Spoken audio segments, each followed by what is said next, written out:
नमस्कार। इस वीडियो में बात करेंगे हम एक ऐसे आंकड़े के बारे में। अगर आप अर्थशास्त्र के छात्र हैं तो भी आपके लिए वीडियो बेहद खास है, या फिर आप भारतीय नागरिक हैं फिर भी आपके लिए वीडियो बेहद खास है।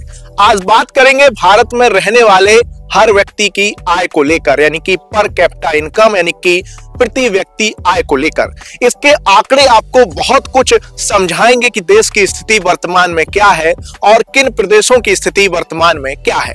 पर कैपिटा इनकम, सबसे पहले आप समझिए आसान शब्दों में कि पर कैपिटा इनकम क्या होती है। पर कैपिटा इनकम का मतलब होता है कि किसी भी देश में रहने वाली कुल जनसंख्या की एवरेज आय क्या है, यानी कि जैसे कि हमारे भारत देश में 1 करोड़ आदमी रहते हैं तो उन 1 करोड़ व्यक्तियों की आय को हम टोटल पॉपुलेशन से डिवाइड करते हैं। इसके बाद हमें एवरेज इनकम निकल के आती है और उसी एवरेज इनकम को हम पर कैपिटा इनकम कहते हैं, यानी कि total income upon divided by total population.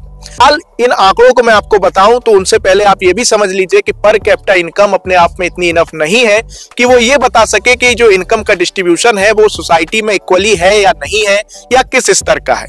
ना ही पर कैपिटा इनकम खुद में इतनी सक्षम मानी जाती है कि हम लोगों के वेल बीइंग को भी दर्शा सके।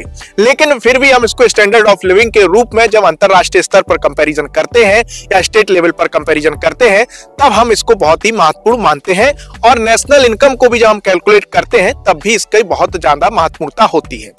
आपको बता दें कि पर कैपिटा इनकम पूरे भारत की बताने से पहले मैं आपको एक अच्छी खबर दे दूं कि दिल्ली सरकार ने अपनी एक मैगजीन जारी की है। दिल्ली सरकार ने जो डाटा लिया है वो कहीं ना कहीं मिनिस्ट्री ऑफ स्टैटिस्टिक्स से ही लिया होगा। तो मैं आपको बता दूं कि ये जो डाटा है उसके अनुसार भारत के 3 वो राज्य जहां पर प्रति व्यक्ति आय अधिक है, यानी कि पर कैपिटा इनकम अधिक है।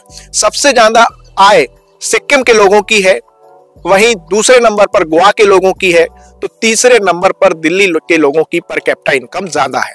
यानी कि दिल्ली की जो जनसंख्या है वो उसकी प्रति व्यक्ति आय ज्यादा है। इसके कारण ये भी हो सकते हैं कि राज्य बेहद छोटे हैं। जबकि आप बात करें अपने उत्तर प्रदेश की तो इसका नाम टॉप 10 राज्यों में भी नहीं है जो भारत के कुल राज्य है प्रति व्यक्ति आय की रैंकिंग में। प्रति व्यक्ति आय में कुछ आंकड़े भी होते हैं, उनको बताने से पहले मैं आपको बता दूं कि पर कैपिटा इनकम के लिए हम लोग बेस ईयर यानी कि कांस्टेंट प्राइस जो है वो 2011 और 12 के मानते हैं। आपको यह भी पता होना चाहिए कि भारत की पर कैपिटा इनकम सबसे पहली बार कैलकुलेट कब की गई थी या कब इसको स्टार्ट किया गया था। तो पर कैपिटा इनकम को की जो कैलकुलेशन है वो 1947 में भारत के एक बहुत ही पॉपुलर अर्थशास्त्री है डॉक्टर VKRV राव, इनके द्वारा इसको स्टार्ट किया गया था। और स्टार्ट भी इसलिए किया गया था क्योंकि एक इंपॉर्टेंट रोल प्ले करता है per capita income national income की कैलकुलेशन में।